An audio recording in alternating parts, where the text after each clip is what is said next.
Composed bye कमला दास।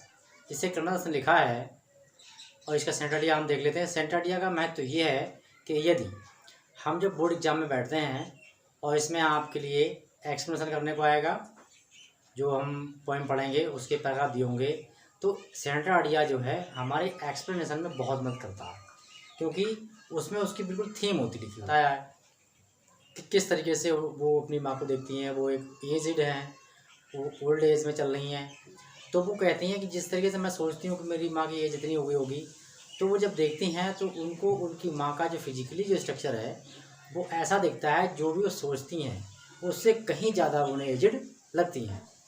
इसे कहते हैं मुख्य विचार। सेंटर, मेन, मुख्य या केंद्रीय। आइडिया माने होता है विचार या भाव।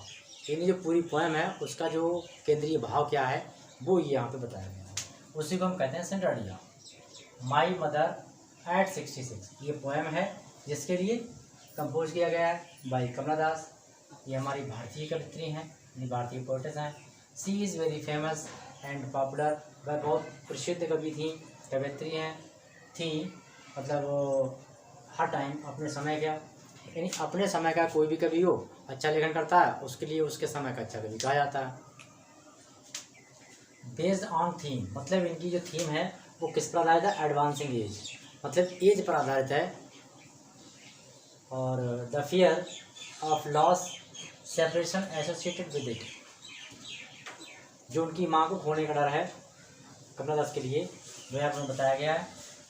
The poet is undergoes a पैलोथरा of emotion when she sees her mother ageing, मतलब जब वो अपनी माँ को देखती हैं जाते हुए, यानी कि जाते हुए का मतलब कि ओल्ड एज में, यानी कि जब वो बुढ़ापे में जा रही होती हैं तो उनके फिजिकली देखती हैं, वो मतलब जो हाथ पैर होते हैं, शरीर का कलर होता है वो पीला हो जाता है।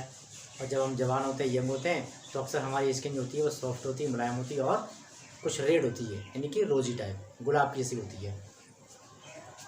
इसके बाद reason and feels the pangs of separation at the thought of losing her, और वो हमेशा अपने माँ को खोने के बारे में सोचती हैं, मतलब उन्हें ये डर रहता है कि पता नहीं मेरी माँ मुझे कब मुझसे बिछड़ जाए या मेरी माँ मुझसे कब खो जाए।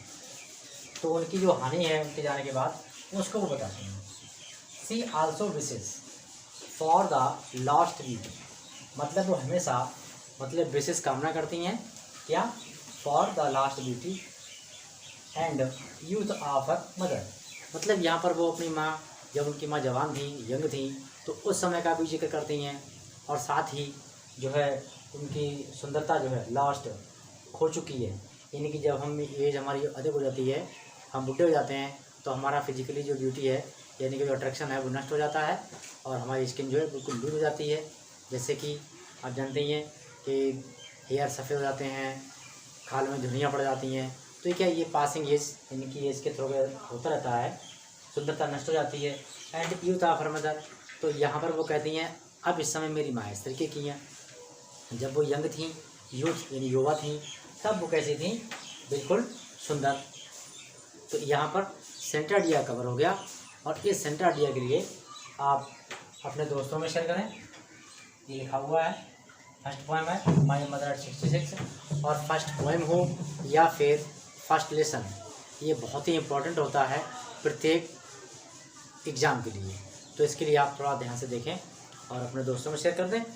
और यदि आप लोग नए विजिट कर रहे हैं तो आप वीडियो को पाने के लिए नोटिफिकेशन निरंतर मिलता रहे, उसके लिए आपको सिर्फ एक काम करना है, बस सब्सक्राइब वाला बटन लाल है उसको ब्लैक कर देना है, साथ में घंटी प्रेस कर दीजिए, क्योंकि बोर्ड से संबंधित आपको नोटिफिकेशन मिलता रहेगा। और जो इंग्लिश है 10th 12th, इसमें अभी यही दो पढ़ाऊँगा, ये आपका नोटिफिकेशन आपको निरंतर मिलता रहेगा। Thank you.